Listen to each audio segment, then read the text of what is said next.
Alright guys, we're going to talk about the private pilot go and no-go decision making.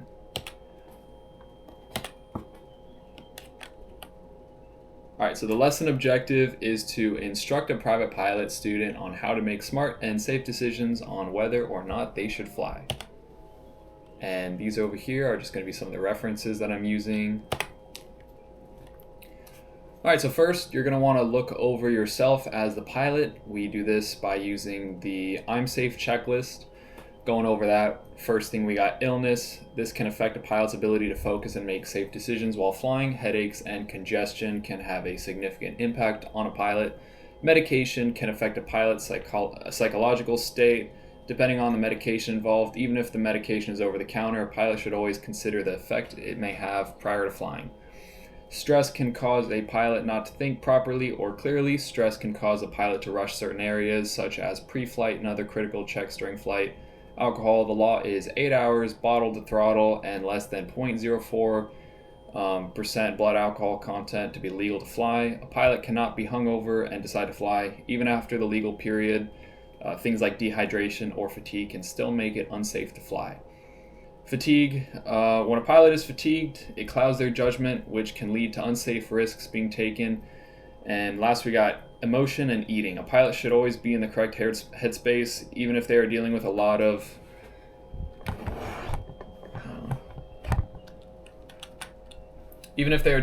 troubles. They may need to temporarily ground themselves. A pilot should always eat prior to flying, as hunger can also lead to clouded judgment and unsafe aeronautical decision making.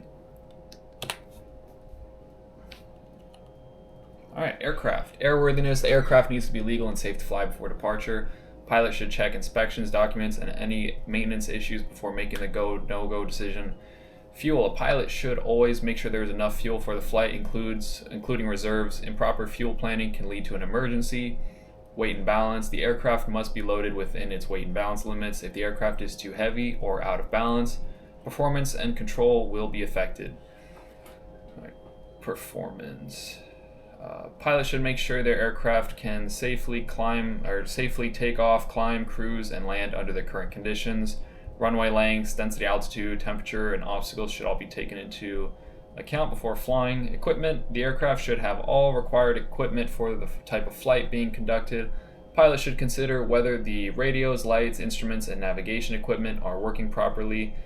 All of that under 91.205. Inoperative equipment. Any broken or missing equipment needs to be evaluated before the flight. Even if something is legally allowed to be inoperative, it may still make the flight unsafe depending on the conditions. Alright, environment. Weather. Weather can have a major effect on the safety of a flight. A pilot should look at ceilings, visibility, winds, thunderstorms, icing, and see if the weather conditions are improving or getting worse. Terrain can create additional risk, especially in low visibility at night or near mountains. A pilot should make sure they can maintain safe altitude and clearance.